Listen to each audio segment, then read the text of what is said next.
алды, биринчиси сакталды, андан кийинкиси уже сакталбай калды. Что-то связь бүгүн начар болуп жатат, урматтуу айымдар. Бул дагы текшерүү бизде. Ошо мурдакы жашоодо жашай бербейсиңерби, ушул эле акчаны ала бербейсиңерби деп атат окшойт интернеттагычы. Бирок биз эмне кылабыз, багынбайбыз, буюрса эртең дагы 1 саат терс ишенимдер менен иштейбиз. Бүгүнкү практиканы аткарсаңыздар уже бул чоң жетишкендик. Бүгүн мен сиздерге берген практиканы аткарыңыздар, азыр прям барып туруп 20 сомдук, 50 сомдуктарды бүт жерге коюп чыгыңыздар. И ошол акчага эч ким тийбеш керек. Үй бүлөңүздөргө баарыңыздарга сүйлөшүп коюңуздар. Бул акча биздин акча. То есть сиздер коротуп аткан акча бул сиздики эмес. Сиз кайка коротсоңуз ал ошолордун акчасы болуп кетти да. Сиздики ал сиздеги калган акча да. Видите, сизге кайра акча алып келип аткан акча сиздики. Ошондуктан бул биздин акча, бул үйдө турат деп туруп баардыгына түшүндүрүп коюңуздар да. И уже үй бүлөңүздөрдүн сиз эле эмес, сиз аракет кылып иштеп аткан менен үй бүлөңүздөрдүн баардыгында мүчөлөрүндө ушундай ишеним пайда болот. Акча көп, биздин үйдө акча көп го депчи. Уже ал нерсе эмне алып баштайт? Акчаны чакырат деп коет, Качан сиз акчаны чогулта баштаганда ал акча көбөйө баштайт да. То есть уютку. Айран уютуш үчүн биз эмне кылабыз? Сүттү жылытып туруп, кичине айран коюп коебуз да. А эртең ал уже целый бир миске айран болуп чыгат да. Ошондой сыяктуу эле сиз уютку кылсаңыз, ал нерсе эмне болуп баштайт? Көбөйүп баштайт да. И бүгүн сиздерге тапшырма группаларга жиберилет. Плюс дагы тапшырма. Бул тапшырмага балл берилбейт. Бул тапшырма сиздер үчүн. 5 терс ишенимди табасыздар. 5 өзүңүздөрдүн, сиздердин жашооңуздарга тоскоол болуп жаткан 5 терс ишенимди табасыздар, анан жазасыздар прям. Кимден келген ошол ишеним?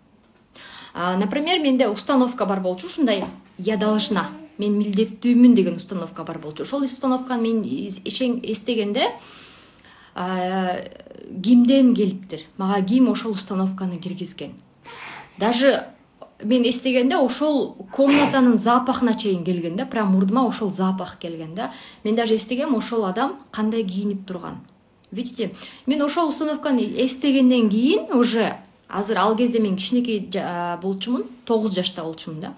И ошо эжем айтып берип, сен кызсың да, сен үйдү таза жыйнашың керек, сен кызсың, сен тамак жасашың керек, сен деген жакшы окушуң керек, кыз киши жакшы окуш керек, сен деген кол жазмаң сулуу болуш керек, сен тыкан жүрүшүң керек, сен таза болушуң керек, сен мондай болушуң керек, кылышың керек дей берип, менде ушундай кичинекей кезимде установка болуп калган, мен милдеттүүмүн. Видите, мен баарына милдеттүүмүн деген нерсе алган. Мен ошону эстегенден кийин уже азыр уже мен взрослый, чоң адаммын да. Мен 9 жаштагы кичинекей кыз эмесмин да. Эстегенден кийин уже ал установка өзү эле кеткен да. Ошон үчүн жөн эле менде ушундай установка бар, менде акча колдун кири деген установка бар деп эле койбостон, эстейсиз кимден келген?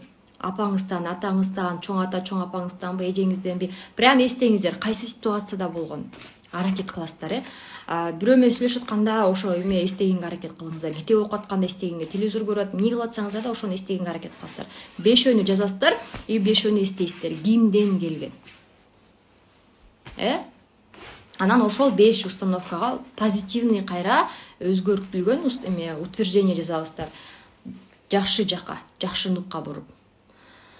Анан эртең дагы көп болсо да көбүрөөк жазыңыздар. Эртең сиздердики менде иштейбиз, и дальше мен даярдап койгон установкалар менен иштейбиз. Анда эмесе баарыңыздарга ийгилик. Дагы орусчасына кириңиздер, азыр орусчасынан көбүрөөк иштегенге аракет кылабыз негативный установкалар менен. Баарыңыздарга ыраазымын. Буюрса орусча эфирде жолукканча.